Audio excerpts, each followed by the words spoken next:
Was it a help or a hindrance last Saturday's games for both teams being off? From our point of view, I thought it was a hindrance. We've gone up the day before, prepared properly. Didn't really want to fall 2 games behind, but there's not a lot you can do. You go up there and the pitch was unplayable, so it was a hindrance, but just get on with it. And is there a leveller in terms of actually match readiness that Forest Green's game was off as well? Even if the game had been on, we'd have had a full week's prep, so I don't think it's any difference really. We've both played the same game time, but even if they'd have played or we'd have played and they hadn't, I don't think a full week's recovery is more than enough. And I suppose it shows the value of you being able to go and see them at Exeter a couple of weeks ago. If you obviously couldn't get any scouting out of them at last weekend. Yeah, well, we know a lot about them anyway. But the reason why I chose that game is that 2 teams at the top of the league and 2 teams that we hadn't played yet. So it was an opportunity to get eyes on them both, and it was a tight game. Exeter started the game really well, but Forest Green grew into it.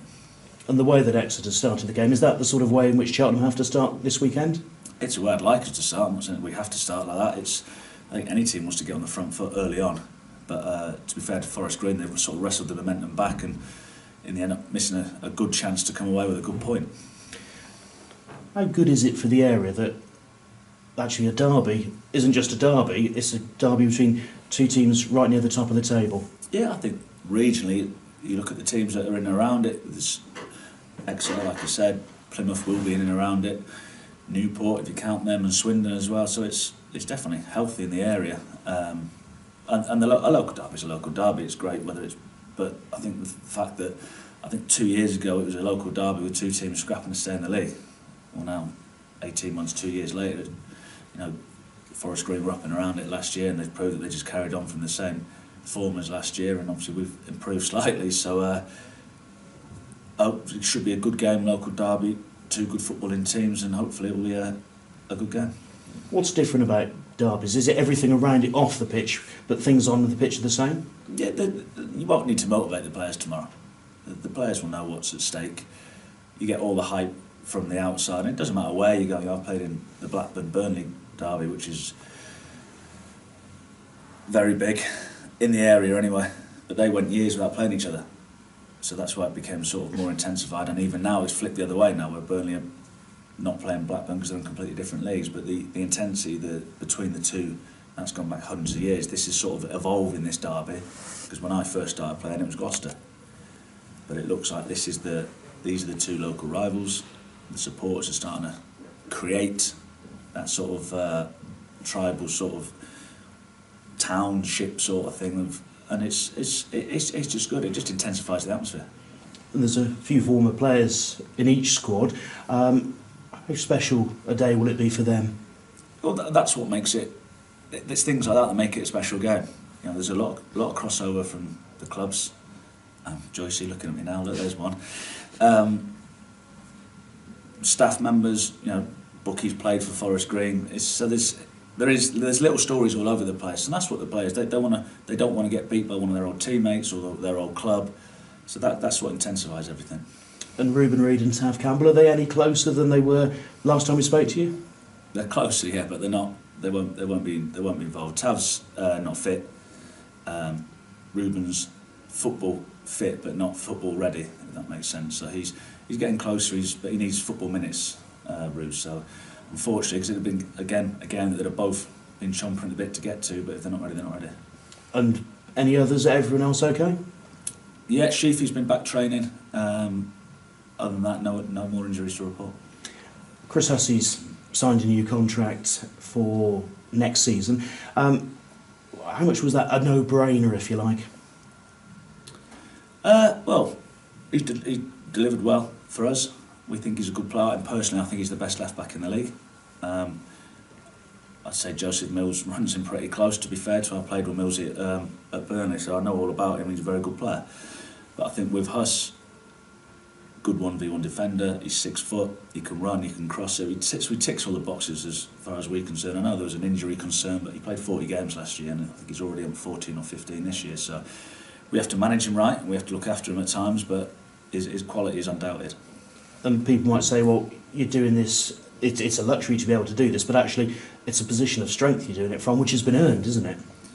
Well, I said it when I first came in, and there need to be more continuity within the club. I think it's difficult to keep constantly putting a team together every year of changing 16, 17 players every year. It's difficult for the supporters to buy in and go, well, I'm not going to buy a shirt because I don't know whose name's going to be on the back of it from year to 6 months to 6 months. So it's something that we've said we would try to do. Now the players have to deliver performances for us to want to keep them. But I think it shows that with the performances that the players are putting in, they want to stay because there's a good atmosphere in the club at the minute. Supporters are buying in because they're seeing results on the pitch. So there's lots of things been moving in a similar direction for these to happen. The key is you don't want to sign everybody. You need a little bit of hunger, but we've tied a couple of the younger ones down, and now we've tied a couple of the more experienced ones down. And are the talks ongoing with any others? Not really, no. Fair enough. You mentioned the supporters. How big a role could they play this weekend? Same as always, important. The supporters and players feed off each other. It's always that one when it's a drab 0-0 of who supports who. But again, I don't think anyone will need any motivate. The supporters won't need any motivating for this game, and the players won't need any motivating for this game. Everyone knows what's at stake locally. It's 3 points as far as I'm concerned. But hopefully they can feed off each other. Thank you. Good luck. Cheers, Paul. Michael, obviously they've got a lot of good players, but what do you think it is about Forest Green that makes them so good away from home? Because they've got the best away form, obviously you've still got the best home form, but they seem particularly effective away, don't they, the way they play? Solid, the best defensive record in the league. Teams at home open up and come on to them, which is what they want because they generally dominate the ball, so they want to, and if you come on to them, they can play their way through you. So that is their strength. They can play a couple of different formations, so they can flip things during a game as well. So they've got lots of different ways that they can hurt you. So we need to be wary of what they can do and how they can hurt us, and be wary of if we are attacking. But obviously, you flip that on its head. We've got a decent home record and we've scored the most goals in the league, so that's why it's going to be a good game. Yeah, you haven't played Forest Green that many times over the last 21 years at Cheltenham, but it's a long time to go without a win, isn't it? Even though they haven't played each other every year. Do you remember anything about that game? No. 21 years ago? I don't know anything about that game. The past is the past. It's whether it's that one game or whether it's last season. It's different teams, different squads, and there were two good games last year. Two tight. Obviously, we went 1-0 up at their place. They went 2-0 up at our place. Both ended in a draw. So I think we've proved that we've moved on from there, but it's can we prove that we've moved on and win the game because it's the next game, not because of any sort of 20 years history or because that I played in the last game or we drew last year twice. It's mantra's been from day dot, win the game in front of you, and this is the next one in front of us, so that's what we'd be trying to do. Yeah, the Blackburn-Burnley one obviously goes back centuries probably, and the Cheltenham-Gloucester one was quite a good rivalry, but do you think, as you said, this one's quite a new one, do you think teams need to have a local team always pushing each other on? Yeah, because they'll always, the Swindon one, it is a local derby, but yes, the Swindon fan, they're going to say Oxford. So you ask a Plymouth fan, it's going to be Exeter. So the fact that this is sort of really close geographically, and they are two teams that are similar sort of status, so it is good, and it's forging, it is building. So I think it's always good to have a local rivals. Yeah, and Max Sheaf, you said back in training, good news. Is he still a long way off match fitness, or is he actually, now he's sorted it, is he actually quite close? No, he's fit as in fit to train, but he's been out for 8 weeks. So to train 2 or 3 days and then to throw him in would be foolish on our part. It wouldn't be fair on him either. So we don't think he'll be involved at all.